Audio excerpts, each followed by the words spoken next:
Donc on m'appelle Bruno Duval, je suis un entrepreneur. Auparavant j'étais dans un grand groupe, mais en 2009 j'ai choisi de reprendre une entreprise.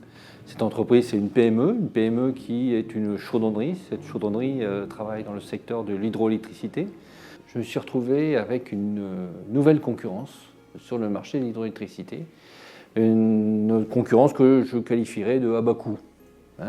Et donc j'ai eu une période très difficile puisque pendant quasiment un an, au final, j'ai constaté que pendant un an, je ne prenais plus de commandes. Heureusement, on avait du travail, mais ça ne pouvait pas durer.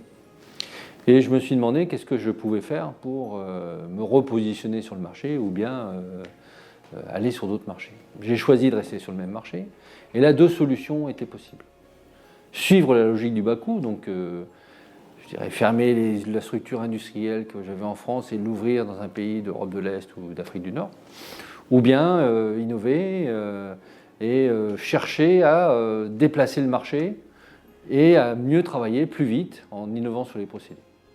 Il fallait investir sur l'outil industriel pour en faire un outil vraiment au plus près de ce qui se fait de mieux, innover sur des procédés pour gagner du temps, ce qui a été fait, et puis aussi changer l'image de l'entreprise, en affirmant plus nos valeurs. Puis il y a les convictions du dirigeant, j'avais mes propres convictions, et je me suis dit, je vais mettre en place une démarche de responsabilité sociétale des entreprises. Le problème, c'est comment ? Une PME, dans une période un peu difficile, donc pas d'argent, pas de temps. Donc je cherchais un moyen de rapidement mettre en place des solutions pratiques. Et c'est là où j'ai découvert, à un endroit où je ne pensais pas le trouver, à l'ONU, quelque chose de pratique, c'est d'ailleurs le Global Compact de l'ONU.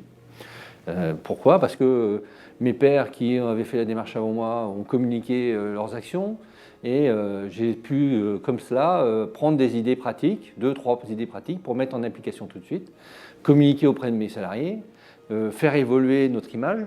On s'est pris au jeu. Un an après, finalement, on remettait un rapport complet extra-financier, donc sur les quatre thèmes. Et puis en plus, on a été déclaré meilleure première COP. Donc on était très fiers, ça nous a encouragés et puis on a été beaucoup plus loin. C'est un lieu de rencontre, de partage. Donc c'est aussi se retrouver avec des pairs, pouvoir partager, créer des communautés d'échange. Donc c'est entretenir une sorte d'énergie et se renouveler, ne pas rentrer dans une routine, ne pas se fatiguer, ne pas s'éteindre. Ça me permet d'avoir des nouveaux sujets abordés avec une certaine vulgarisation pour nous permettre de comprendre vite et derrière de les mettre en application. La pérennisation de l'entreprise s'est faite à la fois dans les investissements techniques, méthodes, mais aussi images. C'est-à-dire on est passé d'une entreprise de travaux à une entreprise de projet en ayant des valeurs. On a commencé par les déchets, le papier, il y a des choses très simples à mettre en œuvre.